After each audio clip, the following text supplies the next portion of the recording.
On hérite parfois de blessures que personne ne nous a jamais racontées. Et certains silences traversent les générations, comme un héritage invisible. Bonsoir, je suis Mariam, un micro ouvert entre Paris et Atlanta. Et ce soir, nous retrouvons cet homme qui commence à regarder son père autrement. Après des années passées à lui reprocher ce qu'il n'avait jamais reçu, une phrase, un regard, une validation. La dernière fois, sa mère lui a dit quelque chose qui l'a bouleversé.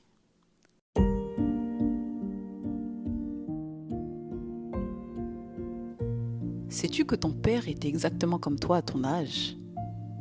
Cette phrase m'a poursuivi pendant quelques jours. Parce que je n'y croyais pas. Mon père était solide, silencieux, discipliné, presque impossible à déstabiliser. Moi, je doutais. Je réfléchissais trop. Je me posais 1000 questions.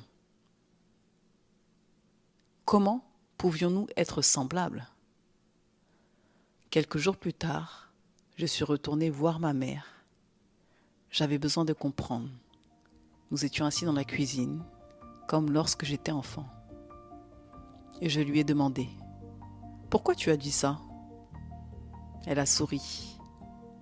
Puis, elle a regardé par la fenêtre, comme si elle cherchait ses souvenirs.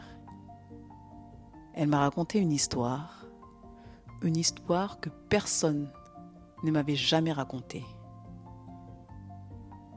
Mon père avait grandi dans une famille où l'on parlait peu, très peu.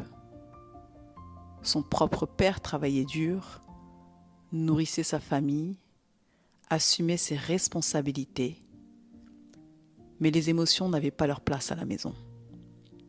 Les compliments, encore moins. Mon père avait de bons résultats à l'école. Personne ne disait rien.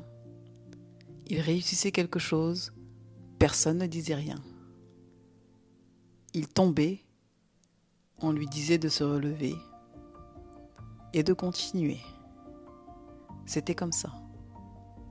Une autre époque, une autre manière d'aimer, ou peut-être simplement une autre manière de survivre. Puis, ma mère m'a dit quelque chose qui m'a serré le cœur. Ton père a toujours cherché à rendre son père fier.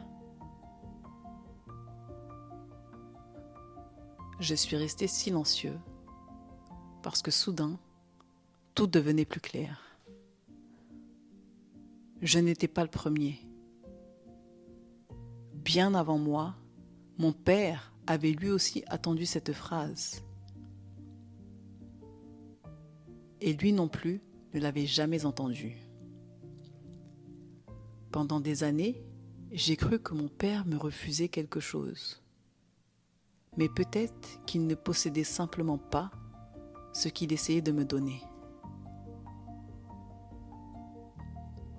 Comment transmettre une langue que l'on n'a jamais apprise? Comment exprimer une émotion que personne ne nous a jamais montrée?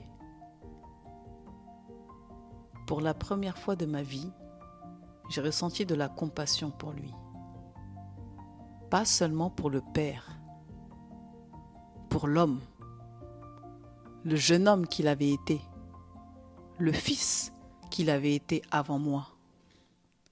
Et ce soir-là, j'ai réalisé quelque chose. Peut-être que nous passons parfois tellement de temps à regarder nos blessures que nous oublions de regarder celles de nos parents.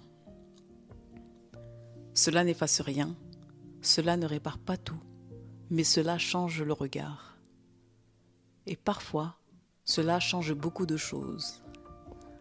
Avant de partir, ma mère m'a tendu une vieille photo. Une photo de mon père à 20 ans.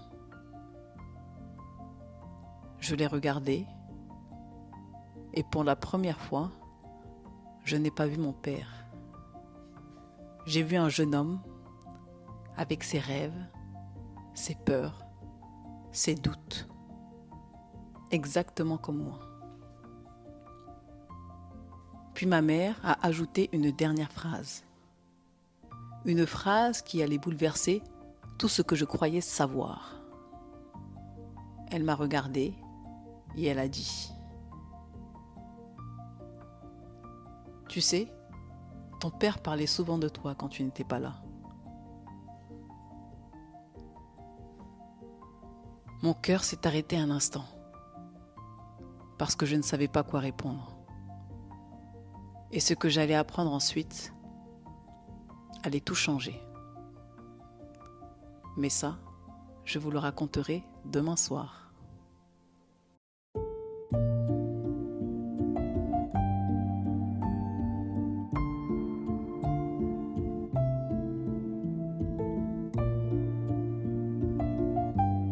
Avant de nous quitter, j'aimerais beaucoup savoir ce que cette histoire a réveillé en vous. Est-ce qu'en grandissant, vous avez découvert une facette de vos parents que vous ignoriez? Est-ce que ça a changé votre regard sur eux? Dites-le moi en commentaire. Et si cette histoire vous a touché, n'hésitez pas à la partager. Parce qu'on comprend parfois mieux sa propre histoire lorsqu'on entend celle des autres. La question du soir est: quelle vérité avez-vous découverte sur vos parents en devenant adulte? Je suis curieuse de lire vos réponses. Et je vous retrouve demain pour la suite de cette histoire. Je m'appelle Mariam, et tant qu'il y aura des voix à écouter, Voix d'inconnu continuera d'exister.